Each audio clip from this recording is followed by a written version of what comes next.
Well, see, and you guys are already competitive. So we are. Yes. Like, I'm competitive. Don't get me wrong. 1, 2, 3.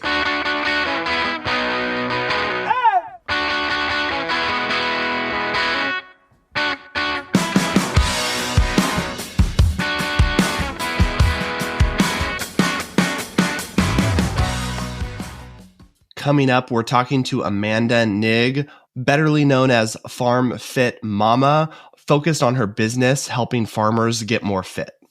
Tim, it's not often we have this overlap of agriculture and fitness. We are squarely in that camp. That's one of the reasons we bonded originally when we were in college, is just over fitness. And so I'm so excited about this conversation to talk about this ag fitness overlap. Yeah, worlds colliding for sure, Ty. We're getting into the summer season. We typically do some sort of fitness challenge, so appropriate to have Amanda on and talk about everything she's working on. And I think for you and I to brainstorm a little bit, Ty, like we're getting into summer. Murph is coming up, Memorial Day. We're like a week and a half out from that. We both got set back with some illnesses, so we're both training for that, but we need to do something bigger this summer for sure. Yeah, so next up is Murph. I challenged Tim to do Murph with me this year to kind of have some accountability. I'm trying to do Murph with the vest this year, a 20-pound vest. Tim at first was very resistant, but I think you've come around. I've come around. I've done a couple training days. Yeah, got derailed a little bit with some sickness, but I'm up to 75% of the volume with a vest. I think we're going to do it as a family, so it's not going to be probably super intense, but push the girls in strollers, have the weight vests on for some additional weight, and then hopefully keep them occupied for an hour or so while we can knock out the workout in the garage. For those that don't know about Murph, it's a really cool cause. It's a memorial workout for a fallen veteran, and this workout was really made to honor him. And it's a super hard workout. It's a mile run, and then you do a total of 100 pull-ups, 200 push-ups, and 300 air squats, and then you finish with another mile. So it's a grueling workout. Doing with a vest just adds a little something. I've never done it with a vest before. So, if you're out there, you have 2 weeks, get a little training on and try to get Murph done. You can go as fast or as slow as you want, but it's definitely a really cool part of the fitness community. Is kind of a lot of people, a lot of gyms do Murph on Memorial Day. All right, Ty. So I think Murph is a good kind of like tease entry into summer, but we got to do something bigger than just Murph. I think a lot of people do Murph. So a couple of years ago, we did the one where we each picked a few workouts, and we did every week a new workout that we'd kind of pull at random and work through that. You beat me out by one of the workouts. We had the tiebreaker, which you crushed me at. So need to do something. Are you thinking similar format this year? What do you want to do? Totally. I think we should do a different format, and I think we should try to invite more people, our listeners, into it. Kind of the last fitness competition was just kind of like us talking about doing it, right? But it's not necessarily the most accessible fitness competition. So I think we should do something very hard, but accessible, that we can get people, listeners, to participate in as well. So I have a few ideas up my sleeve, Tim, but I don't want to give too much away. Okay. Yeah. I'm liking that. Something like Murph-esque, where it's like workout exercises that everybody could do, just a lot of volume to get to crank through. Yeah.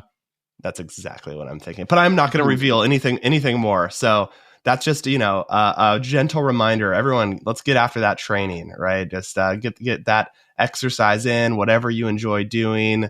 Cardio, Tim hates cardio, lifting, whatever you do. It's really important to get out there, move your body. And that's what we talked to Amanda about. So she's built a really whole business on this idea of helping really people in the ag industry and farmers be more fit. And so she's developed kind of a platform on social media to share about this. She has a training business and has really built this whole influencer business on top of this idea. So we dig into all of that with her.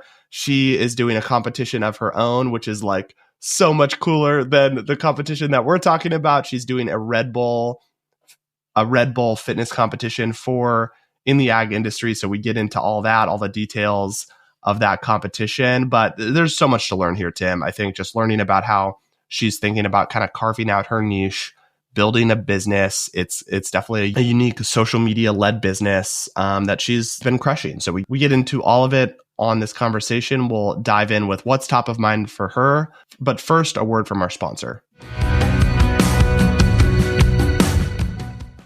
Hey guys, quick message from our sponsor, PF Partners. Growing your business in the agriculture space in 2025 is maybe harder than it's ever been. Investor funding has dried up, growers have tighter budgets than ever, and overall, it's just hard to go to market. PF Partners, a consulting firm with over a decade of experience scaling successful ad tech solutions globally, has just launched a new webinar on optimizing go-to-market strategies in the agribusiness space. It shows you what's changing in the market, exactly how to deal with it. Everything is backed by research, and it's about go-to-market plays in the ag sector that you can use tomorrow. So if you're ready to turn your go-to-market efforts into results, go to themodernacre.com/PFP or text modern to 55444 to download the webinar for free. That's themodernacre.com/PFP or text modern to 55444. Top of mind is surviving planting season. So we're actually ahead. Last year was hard. So in the Midwest, I know you guys are out clear west, but in the Midwest, we had a super wet spring last year, and a lot of our crops didn't even get in. We only were able to plant about 25% last year. So this year, it's not as wet, and we're actually 29 days ahead of schedule. So it's just, if you live on a farm, you understand, like during planting season and harvest, it's all hands on deck. My dad is always talking about being ahead of schedule, right? That like he uses this example of like flipping the calendar, right? Like you got to be ahead of schedule because that just sets you up for success. So anytime you have a chance to be ahead of schedule is a huge deal. Yeah, well, it is like it kind of puts you at ease because you officially start. My husband tends to go a little stir crazy right before planting season and right before harvest. And when he gets out in this field, it's like that release of pressure. You know what I mean? Like, it's officially going, like it's go time. So I think a lot of farmers in the Midwest can definitely relate to that. I mean, I don't know about you guys, but like for us, we're the world's biggest gamblers. I mean, everybody is in agriculture, but it's just that when you get in the field, that release of pressure of like, okay, now we're going. Like, let's like take this day by day type thing. Totally. There's like so much anticipation going into it, all the planning. And like once you actually start getting crops in the ground, there is like this relief of we got some stuff that we can work on and see it through to harvest. So that always feels good. Well, we're excited to get into everything you have going on with the farm and with your fitness brand. But before we jump in, Amanda, just tell us a little bit more about your story and what led you into agriculture. I actually married into it. So I wasn't born into agriculture, and I make that very vocal because I grew up in a small town in western Nebraska, and it was very much railroad and agriculture. And when I say railroad, we're talking Burlington, Northern Santa Fe, which is where my dad worked as an engineer. And I thought I knew enough about agriculture, and I'll be 100% transparent. When you're actually in it, it is way different. Like, I mean, I always thought, farmers get a cushion life. They get the whole winter off, and then during the spring they're planting, and then I didn't realize they do stuff during the summer, and then obviously fall they're harvesting. And so there's a lot more to agriculture that I had to learn when I married into it, versus just being one of those individuals that thought they knew about it on the outside. And so for me, it was kind of an eye-opening experience when I got married into it, because there was so much I didn't know that I thought I knew, if that makes sense. Totally. And I think that's like, I always kind of eye roll like people that think, I grew up in ag, but I don't think there's like any special designation or like superpower for like being a farm kid, right? Like I think we actually need a lot of people that have different experiences, and whether they grew up in a rural area or grew up in the city or whatever they studied and whatever their career doing, whatever they're doing in their careers, I think everyone has something to contribute to ag, as long as you care about the industry, you care about farmers. Like that's probably, I think, the most important thing. I mean, we're the world's biggest we're the backbone of the world. Without the ag industry, nothing would exist. And a lot of people don't realize that. Even though I grew up in a small town, and I understood agriculture, I understood where crops came from, but a lot of people, individuals, and I shouldn't say, I'm not trying to characterize everybody, but most people in cities don't understand agriculture truly is. They see on the news, glimpses and pieces, and they're like, oh, farmers get a payout or a subsidy. They don't understand it. And it's like, okay, wait, just because you don't understand something, maybe you need to take the time to understand it. And that was kind of where I was at when I married my husband. Is I will never forget the day he had me roll soybeans. Like, have you guys ever done that? It's intimidating. I'll tell you. It's like, here I am pulling up to this quad track, which a quad tractor, it was a Case IH quad track. I don't even know the number. I think it was like a 670 or I don't even know. And it's massive. And it has these 3 giant rollers on the back end of it. And at the time I was dating my husband. And, again, I didn't grow up in the country. I was a small town, rural America girl.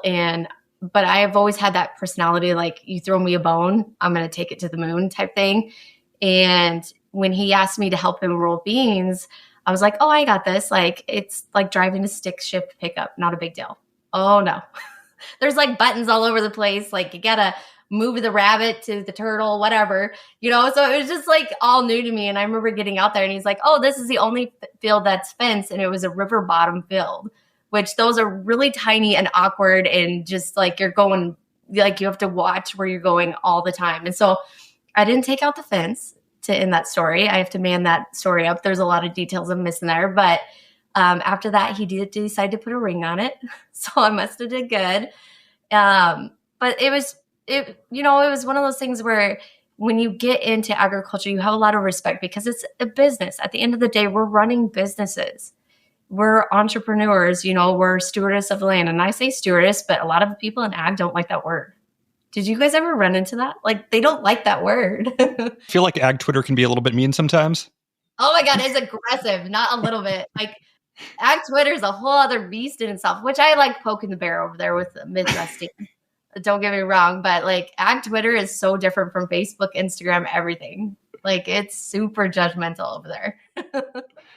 Well, Amanda, let's get into kind of your other businesses. Like, you obviously run a pretty influential fitness account. Maybe talk to us about like what prompted that, how you got into that, and how you started building that out in parallel to the farming. Well, fitness has always been something I've been passionate about. Like, I understand the mind and body connection because I went into the medical field with that knowledge as well. So I actually don't make this public as much as I should, but I do have a radiation therapy degree in oncology. And the whole reason I went into the medical field is I like to solve problems. Like, I'm almost that fixer personality. Like, I want to understand the science behind everything I do. And so when I went into the medical field, the whole reason for that is like, oncology is a field that is so changing every time, and I'll say this to this day, like, everybody contains the cancer bug. It's certain events that trigger it to become active. And so when I went into the oncology field, and that background into, health promotion and mind and body connection and fitness, I've always loved that. But I took a step back from it when I married my husband because the closest oncology center was like 45 minutes away. And, on a farm, it's busy and it's all hands on deck. And so I kind of took that farm wife role and started selling insurance. And I loved it. It was door-to-door sales, which is the toughest sales. If you guys have ever done it, you guys know what I'm talking about. Your seed dealers come to you, door-to-door sales. But I actually really flourished in door-to-door sales just because the fact that it was still that fix-it personality. Like, I was offering a solution to help people go through a financial crisis when it came to accident, cancer, or even like catastrophic illness like heart attack. And so it was super eye-opening in that when you start diving into the statistics in rural countryside, and not just rural America, but like anywhere, we don't have access to quite as many resources as you would in a bigger city. And so naturally, my course kind of led me into running my own business because back in 2020, which we all went through 2020, that was I'm going to say it, shitstorm in itself. I don't know if I can cuss on here, but it was. We actually lost our family home. So we just built our home 4 years prior to that. And the day before the national lockdown, if you guys remember, May 20th of 2020, they closed everything down for quotations here, 2 weeks. We all know how that went. But our house caught on fire. And to this day, we'll never know the reason. We just built this beautiful home. It was supposed to be our forever home. It caught on fire in the garage and spread through the whole house. And so when COVID hit, we were homeless. And I was mentally at my lowest point. Like I couldn't sell insurance anymore. I'm homeschooling, which is a different beast in itself. And, for my husband, we were half a mile away from the original farmstead. So he was still able to pick up, farming's a very solo occupation, especially when you're in the tractor by yourself. But for me, it was like my world got flipped upside down. And so I really dove into my fitness journey and I started posting about it more. Like you couldn't get fitness equipment in 2020. Everybody was buying it. So like I was pulling tires out of our junk pile. I was pulling these random weighted tractor weights and using them as workouts. And I started posting about it. And everybody started asking me questions like, what workouts are you doing? Like, where are you getting your equipment? And so it kind of started there. From there, I did a couple of online free challenges. And again, I've always had that knowledge base in the mind and body connection. And so I decided to go get certified and officially launch in 2021. And my biggest push for me is I wanted to be able to bridge that gap between consumer and producer. Like so many people in agriculture talk about, when it comes to, the customer and in farming and bridging that gap, but nobody was taking care of us, like in agriculture. Like I've never seen a fitness program that really targeted us as a whole and gives us a solution to not only manage our stress management, but to fuel ourselves, correctly. Also with workouts, they got to be quick and effective because, just like you guys said, time is money, and farmers, when it's go season, it's crunch time. And so I really wanted to create something that filled that to give people in agriculture a space to really work on that. And that's really where the ideal Farm Fit training came about. I love this. I think this is such a fascinating niche, right? Like you found your niche, right? Like there's, fitness in and of itself is like probably one of the most saturated, fragmented space, right? Everyone has their own program or favorite thing to do, but to like lean in on here's this underserved market of farmers and those in agriculture that have specific challenges and constraints. Like we see that with, our dad, right? Like our dad's like, it's always a part of the conversation when we're talking about, I'm airing my dad's dirty laundry. So forgive me, Dad. But my dad's always trying to, the conversation around working out for him is always around the farm, right? Like it's not like, hey, fitness first, what makes sense? It's like, oh, well, when am I going to be at the farm? When can I get away? How can I fit this in? Right. And I think that's pretty unique. And like, there's obviously going to be that case for police officers or nurses and doctors, right, that have this thing. But I just love that you leaned in, you told your story and how you were doing it. And that led to you growing this. So Amanda, like talk us through, like it's one thing to start posting, building social accounts. Like when did you realize, oh, maybe there's like something here and I can build a business out of this? Like kind of walk us through the development of how you grew it. The development was crazy. I'm not going to lie. And just like you said, there's so many fitness programs out there. Like literally the fitness space is oversaturated and it's a massive market because first and foremost, a lot of people are looking for a way to take care of themselves, but they haven't found that program that clicks for them. And so when I went into it or even dove into fitness, like I really wanted to be able to correlate the science behind what people are creating. Because a lot of times when somebody joins a fitness program, like let's use CrossFit because that's a huge cult and we know it. I know you guys are going to agree with me. And I love CrossFit, don't get me wrong, but it is. But, CrossFit is actually taking a craze lately, and there's individuals that are jacked and loving it. But at the same time, like, I don't have 2 hours to work out at a gym. And the closest gym to me is 45 minutes away. And so it had to be something simple and something that individuals can do at home. And we don't talk about this enough, but the statistics in agriculture, like, do you guys know what the statistic is for suicidal rates in agriculture? It's like one of the highest, right? Yeah, it's that this is not a stat that we're like obviously proud of, but we're 3 times higher than the national average on suicidal rates in our industry. And it has to go back to, we're the world's biggest gamblers. We gamble when it comes to weather, crop prices, markets, like soil health. And with that being said, it's just like being able to channel that energy into something where we can actually take ourselves and release stress, but also fuel ourselves to be able to do those everyday tasks. And it's about longevity here. Like a lot of times farmers, people hear agriculture and they're like, oh, they get enough work or they move around enough. But like my husband during harvest, is in the tractor 16 hours a day, if not more, and he's not really moving. And so it's just finding that outlet and giving individuals that space to be like, hey, I can show up for 20 minutes, crush this workout, be humbled, but then get on to my task and be able to fit it into my schedule. And so we really simplify that.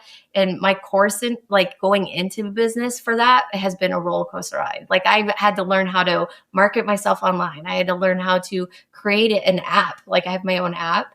And that's a whole beast in itself when you're dealing with coding and all that. I've had to fire people. I've had to hire people. I mean, running a business is just, you learn a lot about yourself. I'll have to say that. Like there's a lot of, I thought I had what it took in the beginning, but there's a lot of times where I've had to learn to pivot and readjust my direction on where I want to go, if that makes sense. Amanda, how do you see like building this out? I know you have a couple of things in the pipeline this year with different events. Like how does this business scale? Like how do you continue to build this out and keep the momentum going? Honestly, I just have an amazing team. Like, I mean, I get approached all the time. So one of my biggest, I'll never forget my first official collaboration. It was actually with John Deere, the headquarters. And we created this thing called the War Bow and we painted it John Deere green. And that was kind of my eye-opening moment where I was like, okay, now I'm dealing with international businesses. And so when I went into that, just that relationship and like, again, making sure contracts were in place and stuff like that was a huge learning curve for me. But luckily John Deere was super easy to work with, not their legal team, however. But other than that, they were super easy to work with and very accommodating. And so for me, like growing wise, is just those opportunities will present yourself when you're true to your mission and true to who you are and represent yourself appropriately online. Like I've never sugarcoated anything. You see me online, when you meet me in person, that's what you get. Like there's some creators out there, like especially YouTubers, which I haven't dove into yet, where you meet them in person and you're like, that is not who I expected. It was kind of like, ooh, like I totally expected this different person from what I see online. And so one of the things I really wanted to make sure that was true is like, hey, when you talk to me in person versus online, like it's the same person and I'm not going to hide anything. And there's times where I don't have my shit together. I'm human. There's times where I feel the mom guilt. I have two very active little dudes, and the work-life balance doesn't seem to happen. But that's part of life, and being true about that and showing people like, hey, you can still show up for yourself and show that you can run a business, but also be that hands-on parent that you want to be or, be fully invested into your operation as well. Amanda, tell us more about this fitness competition with Red Bull. I'm just fascinated to learn more about this. Yes, that one was kind of out of nowhere. So Red Bull actually... do you guys know Lance Perkis at all? He's Cowboy Ninja. So this guy is a beast. He does the Ninja Warrior course and he's actually made it all the way to like the final round.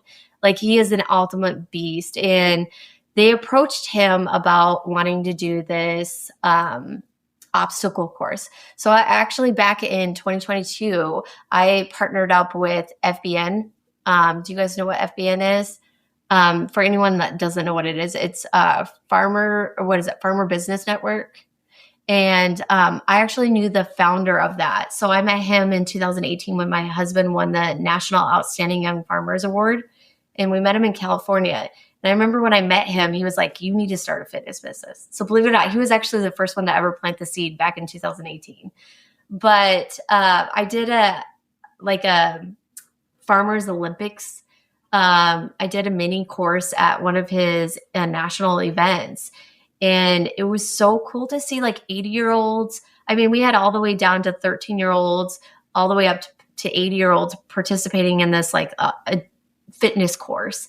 at this event. And so it was super viral and it went huge because everybody loved the fact that they could show up and just do a couple moves, and then they saw the leadership board. And so when Lance approached me about doing or being a competitor, actually he approached me first about being a competitor at this, it's called Rancher Strong event. At first I was like, I'm kind of old to be a competitor. I don't know how old you guys are. I'm probably older than you, but I was just like, my competitor days are kind of in the dust. So for me, I was kind of helping him with like strategy and stuff. Well, he's like, how about I just introduce you to the Red Bull team and I'll let them, like, you can pitch your strategy solutions that you're telling me. And so when I met with them, it was Red Bull USA headquarters. They loved everything I was pitching and they decided to bring me on as a team member. So my official title is event host and competitor ambassador.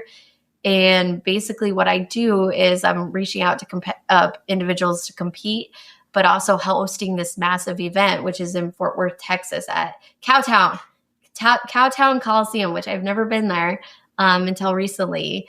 But it's really cool where it's similar to what I envisioned with the Farmer Olympics, because I wanted to make that a yearly event, and give us something to look forward to. And they have totally taken it over. Like, it is so cool. Like, there's 8 obstacle courses that you do on this arena. And of course, there's a massive prize for the top 3 men, top 3 female. It is capped at 70 people, but they are trying to make it a yearly event. So it's super cool to be able to work with an international company where they understand the need to create something fun. Especially nobody's ever really partnered with agriculture before, like any business outside of ag. You know what I mean? Yeah, that's super cool. Can we send Ty to the event? Like, is there still open applications? Yes, there is. Actually, you both should apply. I'm not kidding. It's so laid back, and they're executing this so well. Like, Lance created the whole course. Like, I can't take the credit for the course. It was all Lance's vision. I got roped in the last minute, like back in March. But it's just like, I got a test run a couple of the obstacles and they're just amazing and fun. And I was humbled. Like, I mean, you got to be on peak performance to compete in this competition, but it is open to anyone. But the biggest thing is you have to be in agriculture. So they really are just targeting ag. That's amazing. Tim and I did a fitness challenge, kind of just competing against each other, that we talked about on the podcast last year, and I won. So, I'm curious what your thoughts are. Tim, what was it? It was basically, we chose 6 events that we each chose 3 things. So like a 1 rep max lift, or like run a mile, or like biking on the Peloton. We basically each chose 3 things, I think, Tim, and then we basically went head to head, and then, or it must have been 7, because I think we had 7. Yeah, you won the last one, and I think I won 4 and he won 3. Because obviously, like, you pick ones that you think you have an edge on. Like, his one that he crushed me at is, what was it? At the most reps you can do at 225 deadlift. Is that right, Tim? Yeah, smoked you. Yeah, you smoked me on that one. Yeah, so it was not as organized as the Red Bull event, I can tell you. But that was our our attempt at a fitness challenge. Well, see, and you guys are already competitive. So we are. Yeah, like, I'm competitive. Don't get me wrong. I could have competed as an athlete easily, but I just know, like, I would have gone overboard and probably tried to kill myself, because that's just how competitive I am. But if you have that competitive drive, like, this event's for you. It's all about having fun. And the biggest thing is, like, even if you're competitive, like, the whole course is just fun. Like, I mean, you're throwing tires, you're climbing hay bales. Like, it's all ag stuff. Like, you're not doing deadlifts with a machine. Like, you're out there lifting seed bag and loading them on the back of a trailer and then pushing the trailer back. Like, it's all fun, and it's like stuff that you are already have done on the farm. If not at some point in your life being an ag, you probably have done that. And so they really honed in on the agriculture aspect, where it's like not your typical obstacles, if that makes sense. You guys know what I mean there? Yeah, it's super cool. Like I love the format of like when I'm out at the farm and like just looking around our shop area, like we're changing tires from 40-inch spacing to 60, and it's super manual of like lugging tires and pulling wrenches or setting up a toolbar where we're building up an implement or something where you're maneuvering around heavy equipment. So it's really cool that you're like thinking about just, not a traditional workout type event. Yeah, like, and the tires are like skid steer size tires. Like they're not, massive tires by any means. But yeah, and like the home screen, like where you start, you're on like a barn platform. Like they're building a legit barn inside the Coliseum. So you like start at the top, and then you're like taking these like monkey bars down to the floor, and then you're instantly loading these seed bags into the back of a trailer. Like you have to farmer carry them over to the trailer and put them on the trailer, and then you're pushing it back. And that's like how you start. And then it's just like you're going through the event and you're competing against somebody on the other side. So there's two people like at the same time competing against each other for the best time. And then they, will lead down to the top three. But it's all about having fun. Like, I mean, even if you're a little bit competitive, it is an awkward time of the year, I will tell you. Like I get June is super busy. And I had no control over that. I did suggest next year doing it later in the year. But they're really encasing the whole aspect of agriculture, which is super fun. And I mean, Red Bull's the OG of energy drinks. Like they're international. Like it's super cool to be able to get to know that crew, and actually see what their business model is as well. Sounds like a super fun thing to be involved in. Well, Amanda, as we kind of wrap up, maybe let's switch gears here and talk Maha a little bit. Like you're very into the space, like in farming, very in the health and wellness trend, like a lot of stuff happening with RFK Jr. And I guess maybe let's start like on kind of like the input side of the house. Like for us as farmers, I think it's a little bit uneasy about like what's going to happen with changes. Like you mentioned kind of your oncology background of like there is kind of risk of using materials. Like what are your thoughts on just kind of like the input space and changes that might be coming? I mean, Maha could be like an hour-long segment. I'm not kidding. Like all the research I've dived into it.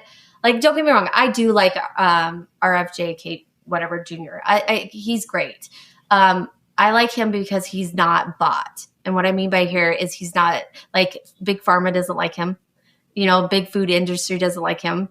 And so like he's not bought and paid for, and he's going to ruff some feathers. And that's the biggest thing is on the health side of things, there's a lot that needs to be fixed. And it's not agriculture as a whole. Again, farmers get blamed for freaking everything, and I'm sick of it. Like, I mean, people still don't understand what GMOs are. They don't realize that it's actually not like it's 11. Do you guys know? Well, you guys know, I'm sure the 11 crops that are GMOs like produced. I'm sure you guys know this. Not off the top of my head, I don't think. Yeah, a lot of people, well, like a lot of the stuff. So, I mean, in the 11 crops that are GMO, like wheat and corn, for example, and soybeans, they mark GMO free on a lot of things that are not, that don't contain GMO produce. And again, it's a marketing tactic because people are afraid of what they don't understand. Is the biggest thing. And same with like glycinate. You guys have heard of that whole craze and people think that we're poisoning them. Oh my God. It's a whole different beast and subject in itself. But I think I do like him for the health side of things. I think he's cleaning that up. Food dyes, I mean, at the end of the day, is that something that he should have focused on? No, he should probably focus more on the preservatives and what they're putting in our like foods to help them sustain. Like bread shouldn't last a month on your counter. Or like Oreos. Like, have you ever seen someone try to burn an Oreo and it doesn't burn? And like, if you look back on the data of like when they originally created Oreos, like what the ingredient list was. So I agree, like attacking the ingredient list on foods is definitely where you need to start, but I think he's not going about it the right way. I think there's other pressing things that he probably should attack first. And then, of course, agriculture is always getting the short end of the stick when it comes to anything. When they start to talk about health, everybody instantly points the fingers at agriculture because we're an easy target and it's an industry that a lot of people don't understand. And so with that, I think we're just getting the fingers all pointed at us and people are blaming us and they're not understanding how food is actually produced and how we follow these strict guidelines to produce healthy foods. And at the end of the day, we eat the exact same foods. Like people don't understand that. It's not like we're eating foods that or not that everybody else is not eating. And so I think the MAHA movement is a good thing, but I think just like anything, there's a lot of misconception. And that's where people need to start speaking up, especially on social media, is debunking those myths and making sure that we can get that clear information out and really educate it. So like I've done a post about glycinate. I've done a post about GMOs. I've done a post like now they're manufacturing whole milk in Petri dish. Did you guys know that? They're spending billions of dollars on manufacturing whole milk in Petri dish. And it's like, okay, if it's not broke, then why bioengineer it? Like, let's focus on the tax. Or same with like meat. They make meat in Petri dishes now. And it's like, wait, no, like raw, like meat that you get from a cow or bison or wherever you get your meat source, like that's good meat. And ranchers do a great job raising those animals in the United States. Like that's more healthier for you than a Petri dish. So it's just really being able to use my platforms to myth bust that and educate. The biggest thing is education, like really explaining the science and really explaining the details behind it. And so back to your, or Tim, to your MAHA, like I could talk forever. Like if you guys want me on another episode, let's go. Like, but make sure that's an hour long because I can go into all the science and data behind everything and where I stand with that MAHA movement. Amanda, through this whole journey, what's been like the most surprising thing for you that you didn't expect?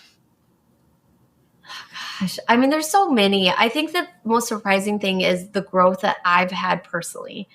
When I started my business, again, I've always had that entrepreneur mindset and I thought I knew a lot about the fitness space and mental health. Like I actually am nationally certified in psychology, which I don't make that public. And I think that's actually the biggest crisis right now is mental health. It's not nutrition. It's not exercise. Like there is a mental health crisis right now in the world. And I think a lot of people, when we start to dive into the science of that, and especially when I was going through the education of that and just understanding it more, it was super eye-opening, where I was like, there was points where I was even questioning myself, being like, am I the person to lead this movement or even lead this momentum, and questioning my own capabilities. And it's like, God puts you in the right position in the right places at the right time. And so just trusting the timing of everything has been super hard for me. And then also trying to understand and wrap my head around of like being able to, navigate the MAHA movement or navigate agriculture. Right now everybody's tackling tariffs or talking about tariffs, and just being able to keep up and myth bust and understand that. So like when somebody comes to me, like I can actually give them the facts and education behind it. Was super eye-opening and humbling in itself for me as an entrepreneur. I don't know if that's where you were looking for. That's awesome. I think that's a great place to wrap it. Thanks for coming on the podcast, Amanda. As we wrap up, how can our listeners get in touch and connect with everything you have going on? I have a website. It's www.farmfitmomma. So it's MOMMA.com.